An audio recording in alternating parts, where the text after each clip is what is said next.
Today marks the 45th anniversary of Black consciousness movement leader Steve Bantu Biko's death. Biko was the founding member of BCM and died in the hands of apartheid police on the 12th of September 1977. He was detained after being arrested at a roadblock in Makhanda on the 18th of August 1977 and was never seen alive again. Yesterday, AZAPO held a rally in Ginsberg in the Eastern Cape as part of a series of activities to mark the anniversary of Biko's death.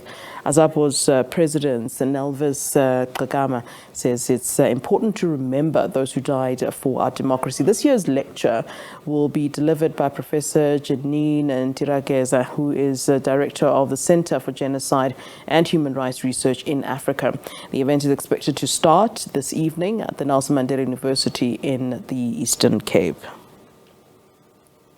Well, as we reflect on the life and commemorating the death of the father of Black consciousness in South Africa, we're now joined via Zoom by Veli Mbele, kaSompisi. He is Afrocentric essayist and co-founder of the Think Tank Mutapa. A very good afternoon to you, sir. Thanks so very much for joining us here on SABC News.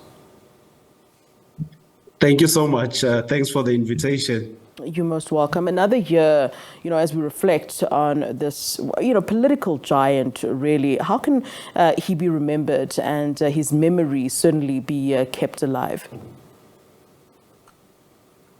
Yes, and like you correctly say, 45 years, and the details still remain very graphic, right? Because Bantu Biko was killed in the most brutal of ways, and so were many others. And till this day, there's not been justice for him.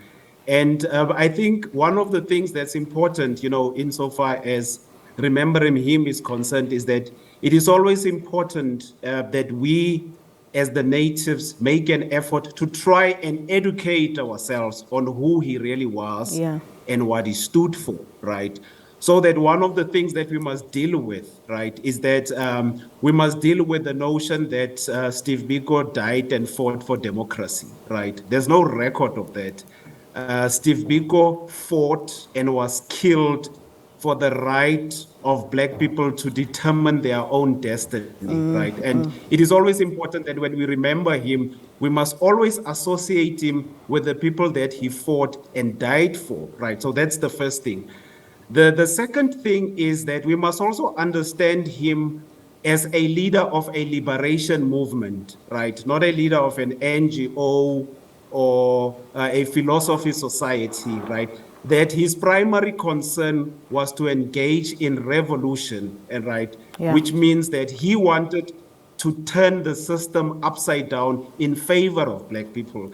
And when we remember him, it is important that we remember him for what he was, right, and what he stood for, and not some of the things that sometimes he is associated with. So for me, the important thing is reflecting on Biko for what he was from a proper historical context, and especially making sure that young Black people know him and know what he stood for, because there continues to be a lot of ignorance and misinformation around who he is. And you're talking about the fact that Steve Bantu Biko would have wanted to see, the system turned upside down, really turned on his head. But, I often wonder whether he would have been happy with, the status quo in many aspects of where society remains, in our country, where the Black majority, for the most part, still remain poverty-stricken. And one wouldn't think that Steve Bantu Biko, had he been alive today, would have particularly been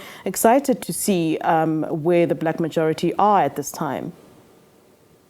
I mean, certainly, and you must also remember, if you study his work, although he never claimed to have been a prophet, but there's a text where he aptly predicts the predicament you are describing that Black people find themselves in today, where you have this large deficiency of freedom, right? The state of unfreedom in the lives of Black people.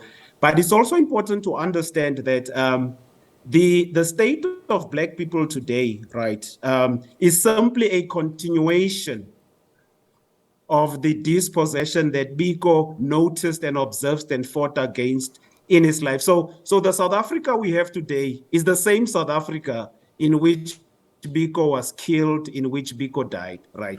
Yeah. And like you correctly say, if that's South Africa, we see Black people, Biko's people, at the bottom of the human pyramid, right?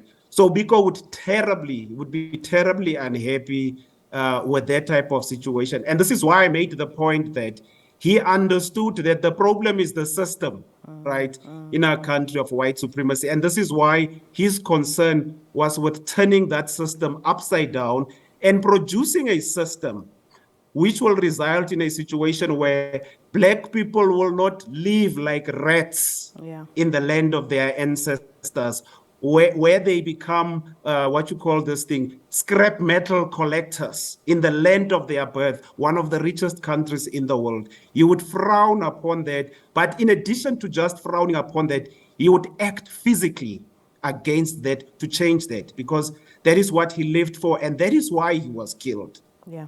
You know, in the book, I Write What I Like, I got the sense that, you know, there was this, you know, almost push or desire really on his part to want, you know, the Black majority to be almost, you know, unapologetic about these sort of demands and what they want. And it seems as though, you know, we've reverted back to being quite apologetic about what we certainly should be demanding of what was stripped from us in the dark days, you know, of apartheid and thereafter.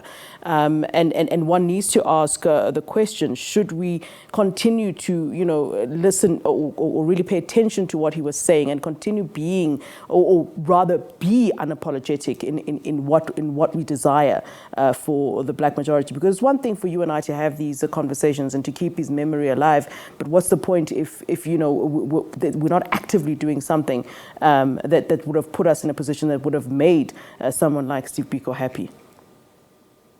No, I mean, your observation is apt again, you know. So one of the ways of reflecting and showing this type of apologia that you refer to, right, is that Bantu Stephen Biko is our national hero, right? And there you have me and you on a national broadcaster, a conversation on our national hero being disrupted, right, in favor of somebody, right, who committed all sorts of atrocities against the people of Bantu Biko. Right? Ironic. So that is also a reflection of the very, you know, nature of how apologetic we are. You know, can you imagine we, for instance, having to to disrupt that other broadcast in favor of the discussion on Bantu Biko, you know, because what if it happened that way? I was just sitting and thinking. But that is to just show the depth of the point you are making about how apologetic we have become about who we are, right?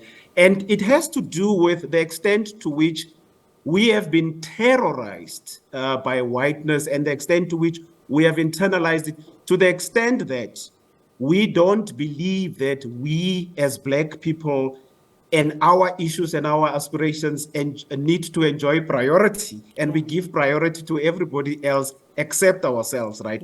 And this is why Steve Biko is important, because he talks about the most potent weapon in the mind of the oppressor being the mind of the oppressed. And this is a reflection in all of our institutions of that type of nervousness on our part. Yeah, you know, I was reflecting just a while ago about, you know, the fact that it has been said that, you know, when in your quest to liberate the Black majority, the biggest resistance you would be getting is indeed from the Black people that you are certainly trying to liberate. And even though we have this, I suppose, false sense of freedom at this particular time, we're not actually free, are we? And we still have those who resist when some trying to push for active change and that unapologetic, as we put it, that sense of being unapologetic. No, I mean, certainly. And without even complicating the issue of freedom, and we must not speak about freedom in abstract terms, right? So if you were to narrow it down, right, freedom for us should mean a few basic things, you know, so that we can celebrate it in whichever way. The capacity to feed ourselves, provide food for ourselves, the capacity to educate our own children, right? The capacity to be able to defend ourselves against any external threat, right? Now, if you look at that criteria, we who call ourselves the natives of Africa or South Africa don't have that capacity. And from the perspective of rationality and consciousness, we must constantly ask ourselves, when we pause and say we are celebrating freedom, what exactly are we celebrating? Because we don't have the capacity to do those types of things that I've enumerated, right?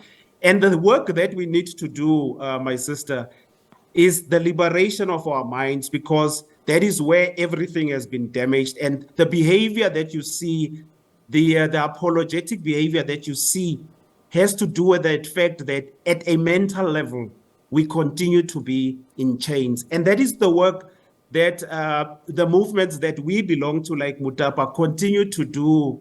I mean, just this coming Saturday, we would be having our annual Biko lecture. I know there are other movements that are also doing the same. And that is the work that we are continuing to do, that we continue the work of conscientization and working on the minds of our people, because their behavior can only change if they can be, as described by Ubabu Mangaliso Sobukwe, right, when they are in charge of their own souls. As things stand now, I can't confidently say that as the natives, we are in charge of our own souls. Yeah. All right, it's been a pleasure talking to you. Thank you very much for helping us then to reflect on the life and times of Bantu Biko, Steve Biko.